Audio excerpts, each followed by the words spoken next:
Hello, this is Ravi Chaudhary. Welcome to Sky Touch exam. आज की इस क्लास में हम एसएससी जीडी के प्रीवियस ईयर क्वेश्चंस करने वाले हैं। तो इस क्लास में हम 25 क्वेश्चंस करेंगे रीजनिंग के, जो कि 11 फरवरी 2019 की मॉर्निंग शिफ्ट में आए हुए हैं। इससे पहले हम मैथ, हिंदी और जीएस की क्लासेज अपलोड कर चुके हैं। अगर आप लोगों ने अभी तक वो क्लासेज नहीं देखी हैं तो नीचे डिस्क्रिप्शन में लिंक पर क्लिक करके वो क्लासेज देख सकते हैं। तो आज की क्लास का पहला क्वेश्चन है, 5 छात्र एक कतार में खड़े हैं। सुमन प्रणव के बगल में खड़ी है, लेकिन वह दीना के बगल में नहीं खड़ी है। कुमार राजू के बगल में खड़ा है, जो सबसे बाईं ओर खड़ा है, और दीना कुमार के बगल में नहीं खड़ा है। बीच में कौन खड़ा है? तो आप लोग क्लास को यहीं पर पॉज कीजिए और क्वेश्चन को करने की कोशिश कीजिए। फिर देखिए मैं इस क्वेश्चन को किस तरीके से करता हूँ। तो देखिए, इस क्वेश्चन में हमारे 5 जो यहाँ पर 5 छात्र दिए गए हैं, जिसमें बोला है कि सुमन जो है वो प्रणव के बगल में खड़ी है। तो इसके लिए 2 कंडीशन बनेंगी। एक तो ये हो सकता है कि सुमन जो है वो प्रणव के लेफ्ट में खड़ी है, और एक कंडीशन ये बन सकती है कि सुमन जो है वो प्रणव के राइट में खड़ी है। ठीक है ना? जब बगल में है तो वो कहीं पर भी खड़ी हो सकती है। उसके बाद में क्या बोला है, लेकिन वह दीना के बगल में नहीं खड़ी है। सुमन जो है वो दीना के बगल में नहीं है। ठीक है ना? ना तो वो दीना की लेफ्ट में है और ना ही वो दीना के राइट में है। तो यहाँ पर हम क्रॉस का साइन लगा देंगे। उसके बाद में देखिए क्या क्या लिखा है। उसके बाद में लिखा है कि कुमार राजू के बगल में खड़ा है। तो ऐसे ही कुमार के लिए भी 2 कंडीशन हो सकती हैं, क्योंकि वो राजू के या तो लेफ्ट में हो सकता है कुमार, और या फिर वो राइट में भी हो सकता है। ठीक है ना? यहाँ पर तो हमने यहाँ पर दोनों चीज़ें बता दी। अब उसने क्या कहा है कि जो सबसे बाईं ओर खड़ा है, यानी कि जो कुमार है, सॉरी, ये जो राजू है, ये सबसे बाईं ओर यानी कि लेफ्ट हैंड साइड पे खड़ा है। तो देखिए, अगर यहाँ पर हमने इस तरीके से एक लाइन खींची और यहाँ पर ये 5 लोग खड़े हुए हैं। ठीक है ना? 3, 4 और ये 5। तो लेफ्ट हैंड इसका ये हो गया। तो यहाँ पर राजू खड़ा हुआ है। ठीक है ना? क्योंकि यहाँ पर सीधे-सीधे देखिए मेंशन किया गया है कि सबसे बाईं ओर खड़ा है। तो राजू यहाँ पर आ गया। और राजू के साइड में कौन है? कुमार है। अब उसने एक चीज़ और बोली है, आगे देखिए, कि दीना कुमार के बगल में नहीं खड़ा है। तो यहाँ पर दीना नहीं आ सकता। ठीक है? दीना यहाँ पर नहीं आ सकता। जब दीना यहाँ पर नहीं आ सकता तो यहाँ पर या तो इस जगह पर यहाँ तो सुमन आएगा। ठीक है ना? या तो सुमन आएगी या फिर प्रणव आएगा। सॉरी, यहाँ पर ये एस लिखा हुआ है, यहाँ पर आर लिख दिया। ठीक है ना? या तो यहाँ पर हो सकता है कि ये पी और एस हो यहाँ पर। ठीक है ना? या हो सकता है ये एस और पी हो यहाँ पर। तो सबसे पहले हम एक एक करके कंडीशन लिख कर देख लेते हैं। ठीक है ना? अगर मैं यहाँ पर पी और एस लिखता हूँ तो डी फिर यहाँ पर आएगा। ठीक है ना? दीना यहाँ पर आएगा, और यहाँ पर क्या लिखा हुआ है कि दीना के पास में सुमन नहीं आ सकती है। तो हम कौन सी वाली कंडीशन लेंगे? हम लेंगे फर्स्ट वाली कंडीशन। ठीक है ना? तो देखिए, अब यहाँ पर हम क्या करेंगे, यहाँ पर लिखेंगे सुमन को, यहाँ पर लिखेंगे प्रणव को, और यहाँ पर लिखेंगे दीना को। तो हो गया क्वेश्चन बस। इसने पूछा है कि बीच में कौन खड़ा है, तो बीच में कौन है? बीच में है सुमन। तो इसका आंसर हो जाएगा ऑप्शन नंबर ए। ठीक है ना? तो अब देखते हैं इसका नेक्स्ट क्वेश्चन, क्वेश्चन नंबर 2। उस संख्या को पहचानें जो अन्य से भिन्न है। तो सबसे पहले हम क्या करेंगे, ऑप्शंस को देखेंगे और जो संख्याएं हैं उनके बीच का रिलेशन देखेंगे क्या क्या हो सकता है। तो देखिए, ये जो 3 संख्याएं हैं, इसमें क्या क्या लिखा हुआ है। ये जो है 14 का स्क्वायर है। ठीक है ना? ये किसका है? ये 16 का स्क्वायर हो गया, और ये है 11 का स्क्वायर। अब ये मुझे कैसे पता चला कि ये स्क्वायर है?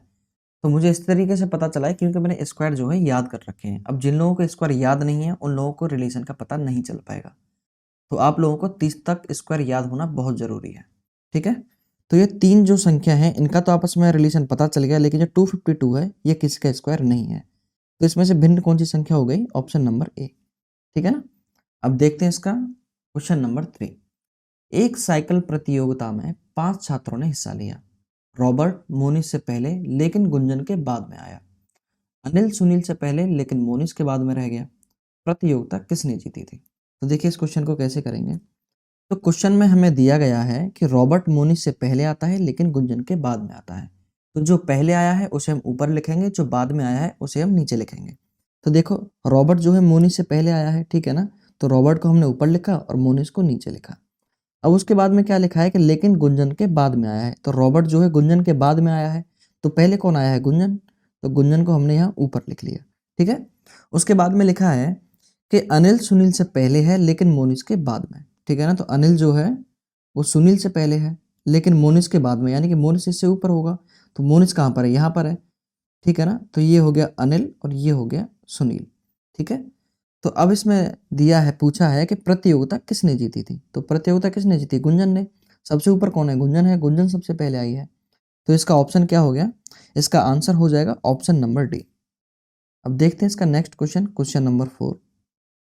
उस विकल्प का चयन करें जो रेखा पर दर्पण रखे जाने पर दिए गए शब्द की दर्पण छवि से सर्वाधिक मेल खाता है।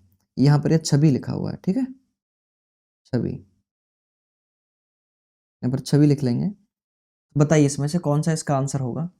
तो देखिए सबसे पहले हमें क्या करना है कि जो इस तरीके के जो लेटर दिए जाते हैं, ठीक है ना, तो उसके लिए हमें सबसे पहले देखना है कि ये जो पास वाला जो लेटर है ये क्या होगा? उल्टा बन जाएगा। अगर देखिए, अगर ये यहाँ पर शीशे में दिख रहा है उल्टा, कैसे दिखेगा? ये शीशे में इस तरीके से उल्टा दिखेगा, ठीक है ना, सी इस तरीके से दिखेगा। और एक आम कैसे भी बनाए, ये शीशे में मिरर में उल्टा नहीं दिखता है। अगर यही अगर होता है यहाँ पर, ये वाटर इमेज होती, यानी कि अगर हम ये ए सी और ई के नीचे अगर यहाँ पर दर्पण रखा होता या फिर ये पानी होता तो ये कैसे दिखता? ये फिर ऐसे दिखता, ठीक है ना, ये ऐसे और ऐसे। तो इसका आंसर क्या हो जाएगा? ऑप्शन नंबर डी, ठीक है ना। वैसे तो यहाँ पर ये भी हो सकता था कि बस हम पहले लेटर को देखते ये उल्टा है तो यहाँ पर बस एक ही ऑप्शन में उल्टा दिया हुआ है, ठीक है ना। तो अब देखते हैं इसका नेक्स्ट क्वेश्चन, क्वेश्चन नंबर 5। निम्नलिखित श्रृंखला में आगे आने वाली आकृति का चयन करें। तो देखिए सबसे पहले यहाँ पर सर्कल दिया गया है, ठीक है ना। तो फिर दूसरी उसमें क्या हुआ है, दूसरी इमेज में सर्कल के अंदर ट्राइंगल आ गया है, ठीक है ना। उसके बाद में ये जो ट्राइंगल है ये अकेला हो गया है और उसके बाद में इस ट्राइंगल को बड़ा किया गया है और बड़ा करने के बाद में इसके अंदर स्क्वायर डाल दिया है। उसके बाद ये स्क्वायर बाहर निकाला है। तो इसके बाद में क्या होगा? इसके बाद में होगा कि इस स्क्वायर को या ये रेक्टेंगल है जो भी है इसे हम बड़ा करेंगे और इसके अंदर इसकी जो एक और साइड एक्स्ट्रा ऐड करके इसके अंदर वो आ जाएगी, ठीक है ना, आकृति। तो वो क्या होगी? वो होगी पेंटागन, ठीक है ना, जिसमें 5 भुजाएं होती हैं। तो ऐसा केवल इसमें एक ही आकृति है, वो है ऑप्शन नंबर सी, ठीक है। तो इसका आंसर हो जाएगा ऑप्शन नंबर सी। अब देखते हैं इसका नेक्स्ट क्वेश्चन, क्वेश्चन नंबर 6। निम्नलिखित में से असंगत युग्म को चुनें। तो इसके यहाँ पर 4 ऑप्शन दिए गए हैं। तो देखिए मिस्र की कैरे क्या होती है? ये कैपिटल है, ये कैरे कैपिटल है, ठीक है ना। और इटली की होती है रोम कैपिटल और ग्रीस की होती है एथेंस। लेकिन ये इराक का दीनार से क्या संबंध है? इराक जो सॉरी दीनार जो है वो इराक की करेंसी होती है, ना कि कैपिटल। तो इसमें असंगत क्या हो जाएगा? ऑप्शन नंबर सी, ठीक है। अब देखते हैं इसका नेक्स्ट क्वेश्चन, क्वेश्चन नंबर 7। निम्नलिखित में से असंगत को पहचानें। तो इसे हम कैसे पहचानेंगे? तो सबसे पहले हम देख लेते हैं कि भाई लेटर्स का जो रिदम है वो किस तरीके से है। तो देखो पीछे से अगर हम चेक करते हैं तो पीछे से क्या है, ए बी सी डी, यानी कि सब में +1 हो रहा है, ठीक है ना, सब में +1। अब यहाँ से देखिए आई जे के एल, सब में +1 है यहाँ पर भी। उसके बाद में ऑप्शन सी में देखिए डब्ल्यू एक्स वाई जेड, यहाँ पर भी +1 है। लेकिन पी के बाद में क्या आता है? क्यू आता है, ठीक है, लेकिन क्यू यहाँ पर है, ठीक है। तो ये होना क्या चाहिए था? पी क्यू आर एस, लेकिन ये नहीं है। तो इसका आंसर क्या हो जाएगा? ऑप्शन नंबर डी, क्योंकि यही सबसे भिन्न है इसमें। अब देखते हैं इसका क्वेश्चन नंबर 8। क्वेश्चन नंबर 8 में क्या है, क्यू आर यू एक्स और ए, इसके आने वाला जो अक्षर है वो क्या होगा? तो देखिए क्यू होता है 15 में अक्ष, ठीक है ना, 15 में नंबर का अक्षर होता है। तो आप लोग इनकी प्लेस भी याद कर लीजिए, ठीक है ना। लेटर्स की प्लेस याद होती है तो क्या होता है कि हमें बार बार वो चीज़ें जैसे ए बी सी डी हाथ पे गिनने की जरूरत नहीं पड़ती है, प्लेस याद होती है, डायरेक्ट प्लेस लिखो और उसे ऐड करना और सब्ट्रैक्ट करना थोड़ा सा आसान होता है, ठीक है ना। ये हो गया 15, ये होता है 18, ये होता है 21, ये 24 और ये 1। अब देखो यहाँ पर क्या हो रहा है? +3, ठीक है ना, यहाँ पर +3, यहाँ पर भी +3 और 24 में जब हम +3 करते हैं तो क्या होता है? 27। तो 26वां नंबर कौन सा होता है? जेड, और जेड के बाद में क्या होता है? ए, ठीक है ना। तो ये अब यहाँ पर भी हम +3 करेंगे, जब यहाँ पर +3 करेंगे तो क्या हो जाएगा? ये डी, ठीक है ना। तो इसका आंसर हो जाएगा ऑप्शन नंबर ए। अब देखते हैं इसका नेक्स्ट क्वेश्चन, क्वेश्चन नंबर 9। उस विकल्प का चयन करें जो तीसरी संख्या से उसी प्रकार संबंधित है जिस प्रकार दूसरी संख्या पहली संख्या से संबंधित है। तो मैंने पहले भी बताया था कि स्क्वायर्स याद होना बहुत जरूरी है। अब देखिए इसकी भी जरूरत यहाँ पर पड़ेगी। तो ये क्या है? 11 और ये क्या है? 169। तो 169 क्या होता है? 169 होता है 13 का स्क्वायर, ठीक है ना। तो यहाँ पर क्या हुआ है? 11 के बाद में 2 जोड़ा है और उसका स्क्वायर हो गया है। अब ऐसे ही यहाँ पर 18 के बाद में हम 2 जोड़ेंगे, ये हो जाएगा 20, और 20 का स्क्वायर क्या होगा 400। तो इसका आंसर क्या हो गया, option number B. Next question है इसका क्वेश्चन नंबर 10।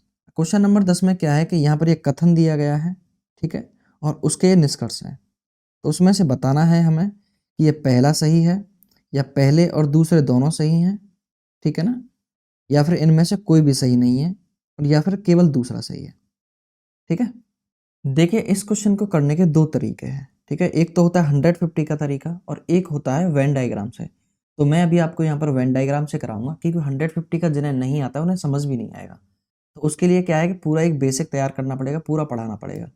अगर मैं यहाँ पर पूरा पढ़ाऊंगा तो फिर वीडियो बहुत ज़्यादा लंबी हो जाएगी, ठीक है ना। तो यहाँ पर देख लेते हैं वेन डायग्राम से। तो इसमें क्या लिखा है कि कुछ गुड़ियाँ फूल हैं, ठीक है ना। तो यहाँ पर गुड़ियाँ हो गई और ये क्या हो गए, फूल हो गए, ठीक है ना। तो यहाँ पर लिख लेते हैं हम जी, और यहाँ पर फूल के लिए लिख लेते हैं हम एफ, ठीक है ना। दूसरा कथन है कि कोई भी पेड़ गुड़िया नहीं है, ठीक है ना। तो ये गुड़िया है और यहाँ पर ये पेड़ हो गया, ठीक है ना। तो यहाँ पर ये कोई भी पेड़ गुड़िया नहीं है। अब इसका निष्कर्ष देख लेते हैं। निष्कर्ष है कोई पेड़ गुड़िया नहीं है। तो सही बात है कि भाई जब जब कोई भी पेड़ जब गुड़िया नहीं हो सकता तो कोई भी गुड़िया भी पेड़ नहीं हो सकती। तो पहला कथन क्या है, पहला निष्कर्ष है एकदम सही। अब दूसरा निष्कर्ष देख लेते हैं। दूसरे निष्कर्ष में है कि कुछ फूल पेड़ हैं। तो देखिए फूल का और पेड़ का तो कोई संबंध ही नहीं है। जब पेड़ का गुड़िया से ही कोई संबंध नहीं है तो फूल से कहाँ से होगा, ठीक है। तो ये दूसरा निष्कर्ष एकदम गलत है। तो इसका आंसर हो जाएगा केवल फर्स्ट, ठीक है ना। अब देखते हैं इसका क्वेश्चन नंबर 11। उस विकल्प का चयन करें जो तीसरे पद से उसी प्रकार संबंधित है जिस प्रकार दूसरा पद पहले पद से संबंधित है। यहाँ पर पहला पद लिखेंगे, ठीक है ना, ठीक है। तो देखिए बैल का जिस प्रकार गाय से संबंध है उसी प्रकार शेर का किससे होगा, शेरनी से, ठीक है ना। ये इसका क्या है, ये फीमेल जेंडर है। ये शेर का फीमेल जेंडर क्या होगा, शेरनी, ठीक। अब इसका नेक्स्ट क्वेश्चन देखते हैं, क्वेश्चन नंबर 12। तो सबसे पहले क्या करना है कि हमें, अब ये तो आप लोगों को दिख रहा होगा कि भाई बहुत बड़ा क्वेश्चन है लेकिन सॉल्व कैसे होगा। तो आप लोगों को सबसे पहले ये पूरा क्वेश्चन पढ़ना है और देखना है कि इस क्वेश्चन में पूछा क्या है। तो चलिए सबसे पहले क्वेश्चन पढ़ते हैं। एक मंजिल पर 6 कार्यालय हैं, क्रमशः A B C D E F, ठीक है ना, को आवंटित किया गया है, यानी कि ए बी सी डी इन 6 को बांटा गया है। ये कार्यालय 2 कतारों में है। एक कतार का रुख उत्तर की ओर तथा दूसरी कतार का रुख दक्षिण की ओर है। बी को उत्तरमुखी कार्यालय मिला है जो कि डी के बगल में नहीं है। डी और एफ को तिरछे रूप से आमने सामने कार्यालय मिले। सी जिसका कार्यालय एफ के बगल में है को दक्षिण मुखी कार्यालय मिला और ई को उत्तरमुखी कार्यालय मिला। निम्नलिखित में से किस संयोजन को दक्षिण मुखी कार्यालय मिला। तो चलिए क्वेश्चन को करना स्टार्ट करते हैं।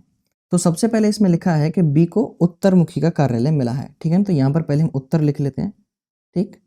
तो बी को कौन सा मिला है, उत्तरमुखी का कार्यालय। उसके बाद में क्या बोला है कि जो बी को उत्तरमुखी का कार्यालय मिला है जो कि डी के बगल में नहीं है, यानी कि बी जो है वो डी के बगल में नहीं है, ठीक है ना। अब ना तो बी यहाँ हो सकता है ना बी यहाँ हो सकता है, और अब हमें ये भी नहीं पता कि डी जो है वो उत्तर में है या फिर दक्षिण में है, ठीक है। अब आगे पढ़ते हैं। डी और एफ को तिरछे रूप से आमने सामने रखा गया है, यानी कि अगर ये इस तरीके से 3 बने हुए हैं कार्यालय, इस तरीके से 2 लाइन में बने हुए हैं, तो या तो ये दोनों यहाँ पर आमने सामने होंगे या फिर दोनों यहाँ पर आमने सामने होंगे। तो अभी तक ये कंफर्म नहीं है कि डी जो है उत्तर में है या फिर दक्षिण में है। तो अब आगे पढ़ते हैं, ठीक है। आगे इसमें क्या लिखा गया है कि सी जिसका कार्यालय एफ के बगल में है। देखो सी जो है वो यहाँ पर भी हो सकता है एफ के, और यहाँ पर भी हो सकता है, ठीक है ना। अब इसमें देखिए क्या लिखा है, सी जिसका कार्यालय एफ के बगल में है को दक्षिण मुखी का कार्यालय मिला है। अब ये कंफर्म हो गया कि जो एफ और सी जो है वो किस में है, दक्षिण में है, ठीक है ना। यानी कि एफ और सी किस में, दक्षिण में है। और इन दोनों का आमने सामने किसका, जो एफ के आमने सामने किसका था, एफ के सामने था डी का, तो डी का हो जाएगा यहाँ पर, ठीक है ना। ये भी कंफर्म हो गया कि भाई डी जो है उत्तर में है वो। अब देखिए आगे इसमें क्या लिखा गया है। आगे इसमें लिखा है कि ई को उत्तरमुखी कार्यालय मिला। अब ई को यहाँ पर उत्तरमुखी कार्यालय मिला, तो ये 3 तो हो गए यहाँ पर, और यहाँ पर क्या हो गया, ये ए आ गया। अब देखिए यहाँ पर क्या क्या लिखा है। तो ये तीनों ऑप्शन हमारे किस में मैच करते हैं, एफ सी और ए, ठीक है ना। Option number D, sorry D को यहाँ नहीं लिखेंगे, डी को यहाँ लिख देते हैं, ठीक है ना। डी को यहाँ लिखेंगे क्योंकि इसमें लिखा गया है कि डी जो है वो बी के बगल में नहीं हो सकता। तो ये क्या हो गया, बी ई डी ठीक है, और FCA। ठीक, अब देखते हैं इसका नेक्स्ट क्वेश्चन, क्वेश्चन नंबर 13। ये यहाँ पर आपको वेन डायग्राम दिया गया है और बताना है कि ये जो तीन जो दिए गए हैं इनका आपस में क्या कनेक्शन है इसके थ्रू। ठीक है ना, तो देखिए कोई एक विद्यालय होता है तो उसमें स्टूडेंट्स भी होते हैं और टीचर्स भी होते हैं, और टीचर और स्टूडेंट का आपस में कोई कनेक्शन नहीं होता। ठीक है, तो इसका आंसर हो जाएगा ऑप्शन नंबर ए। देखते हैं इसका next question, question number 14। Question number 14 में बताना है कि ये जो यहाँ पर खाली जगह है यहाँ पर क्या आ सकता है। तो देखिए यहाँ पर इस तरीके से दो ट्रायंगल बने हुए हैं। ठीक है ना, इस तरीके से दो ट्रायंगल बने हुए हैं और यहाँ पर इन दोनों का आपस की तरफ फेस है। ठीक है ना, इन दोनों का। और यहाँ पर क्या होगा कि यहाँ पर इसकी तरफ जब ये इस तरीके से ट्रायंगल बना हुआ है तो दूसरा ट्रायंगल भी इसी तरीके से होगा। ठीक है, इसकी तरफ इन दोनों का क्या होगा, स्ट्रेट वाली जो लाइन है ये इस तरीके से होगी, तो यहाँ पर एक केस कौन सा वाला होगा, ये वाली आकृति आ जाएगी इस जगह पर। ठीक है ना, तो इसका क्या है, ऑप्शन नंबर डी। ठीक है ना, चौथा ऑप्शन है ये। देखते हैं इसका क्वेश्चन नंबर 15। उस संख्या को पहचानना है जो निम्न श्रृंखला से संबंधित नहीं है।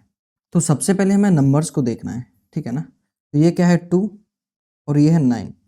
तो देखो अगर मैं इसे लिखूं 1 का क्यूब प्लस 1, ठीक है ना, तो कितना हो जाएगा 2।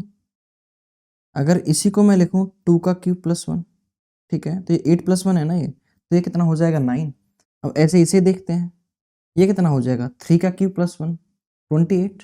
ठीक, अगर हम इसे देखें तो ये क्या है, ये 4 का क्यूब भी है, अगर हम प्लस 1 करते तो यहाँ पर क्या होता 65। ये कितना है, ये 5 का क्यूब प्लस के 1। ऐसे ही ये 7 का, ये 8 का और ये 9 का। तो इसमें से आंसर क्या हो जाएगा हमारा, ऑप्शन नंबर बी 64, यानी कि 64 की जगह पर क्या होना चाहिए था यहाँ पर 65। ओके, अब देखते हैं इसका नेक्स्ट क्वेश्चन, क्वेश्चन नंबर 16। यदि चिल्ड्रन को कूट भाषा में LIH ये वाला लिखा गया है, ठीक है ना, LIHCNERT लिखा जाता है तो मूवमेंट को क्या लिखा जाएगा। तो देखिए सबसे पहले मैं यहाँ पर लिखकर आप लोगों को बता देता हूँ, CHILDREN। ठीक है, ये किस तरीके से लिखा गया है, LIHCNERD।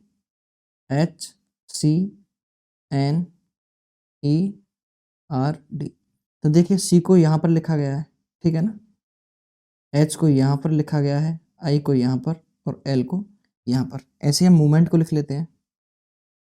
ठीक है, MOVEMENT। ठीक, अब देखिए ये वाला E जो है इसी की तरह यहाँ आ जाएगा। ठीक है ना, तो E यहाँ पर आ गया, ऐसे ही V यहाँ पर आ जाएगा। ठीक है ना, O यहाँ पर और M यहाँ पर। तो पहले देख लेते हैं कि इतना कौन सा ऑप्शन में मिल रहा है। तो देखिए EVOM, ठीक है ना, एक तो ये सेम मिल रहा है, एक EVOM ये भी मिल रहा है, ये भी मिल रहा है, यानी कि ये तो हमारा यहीं पर एलिमिनेट हो गया। अब उसके बाद में देखते हैं MENT। तो देखिए यहाँ पर ये N यहाँ पर है, E यहाँ पर है, R यहाँ पर है और D यहाँ पर है, मतलब कि T यहाँ पर हो जाएगा, ठीक, N यहाँ पर हो जाएगा, ये हो जाएगा E और उसके बाद में हो जाएगा M। तो TNEM कौन से में है, तो देखिए इसमें क्या है TMEN। ठीक है ना, यहाँ पर होना क्या चाहिए TNEM, यहाँ पर TNEM, तो ये वाला ऑप्शन हो जाएगा ऑप्शन नंबर C। ठीक है, ऑप्शन नंबर C हो जाएगा। ठीक, और देखो इसमें लिखा हुआ है MENT, तो ये भी गलत, ये भी गलत, ये भी गलत, केवल ऑप्शन नंबर C सही है। अब देखते हैं इसका क्वेश्चन नंबर 17। इसमें दो कथन दिए गए हैं, उसके आधार पर हमें निष्कर्ष बताना है क्या क्या हो सकता है। इसमें कथन है जापान में काम करने वाले सभी वैज्ञानिक प्रतिभाशाली होते हैं और जापान में कुछ चीनी वैज्ञानिक काम कर रहे हैं। इसमें दिया गया निष्कर्ष है कोई भी चीनी वैज्ञानिक प्रतिभाशाली नहीं है। जबकि देखिए इसमें क्या लिखा गया है कि जापान में कुछ चीनी वैज्ञानिक काम कर रहे हैं और सभी वैज्ञानिक प्रतिभाशाली हैं, यानी कि कुछ जो चीन के वैज्ञानिक हैं वो जापान में काम कर रहे हैं और वो प्रतिभाशाली भी हैं, जबकि यहाँ पर लिखा हुआ है कि प्रतिभाशाली नहीं है। तो ये क्या हो गया, गलत हो गया। उसके बाद में लिखा है कि कुछ प्रतिभाशाली चीनी वैज्ञानिक जापान में काम कर रहे हैं, ये वाला सही है। देखिए यहाँ पर लिखा हुआ है कि जापान में कुछ चीनी वैज्ञानिक काम कर रहे हैं और वो क्या है, जो वैज्ञानिक काम कर रहे हैं वो कौन है, वो प्रतिभाशाली हैं। तो ये क्या है, ये वाला दूसरा सही है कि कुछ प्रतिभाशाली चीनी वैज्ञानिक जापान में काम कर रहे हैं। अब देखते हैं इसका तीसरा निष्कर्ष, सभी प्रतिभाशाली वैज्ञानिक जापानी हैं। देखिए सभी के बारे में यहाँ पर बात नहीं हुई है, क्योंकि जब कुछ चीनी वैज्ञानिक हैं तो सभी कैसे हो सकते हैं जापान में। भाई इसमें पूरे तरीके से लिखा है कि कुछ चीनी वैज्ञानिक काम कर रहे हैं जापान में और वो सभी प्रतिभाशाली हैं, कि जापान में इसका मतलब कि कुछ चीनी वैज्ञानिक भी हैं और यहाँ पर क्या लिखा है कि सभी प्रतिभाशाली वैज्ञानिक जापानी है, जबकि इसमें कुछ चीनी भी है। तो ये वाला क्या हो गया गलत। उसके बाद में देखते हैं इसका फोर्थ कि कुछ चीनी वैज्ञानिक प्रतिभाशाली हैं, जो कि सही भी है, ठीक है ना। ये वाला क्या है ऑप्शन सही हो जाएगा। तो इसका आंसर क्या हो जाएगा option second and fourth are true, ठीक है। अब देखते हैं इसका next question, question number 18। Question number 18 में क्या है कि ये एक श्रृंखला दी गई है, यहाँ पर बताना है कि क्या आएगा, ठीक है। तो देखिए सबसे पहले हम इनका एक गैप देख लेते हैं। इनका गैप क्या है, इसका है 2, ठीक, यहाँ पर भी 2, यहाँ पर क्या है 6, यहाँ पर क्या है 10, यहाँ पर 22, यहाँ पर 42 और यहाँ पर क्या है 86। तो आपने गैप में एक चीज़ बहुत नोटिस की होगी कि देखिए 1 से 2 है वो जो बड़ा है और 3 से 2 एक छोटा है।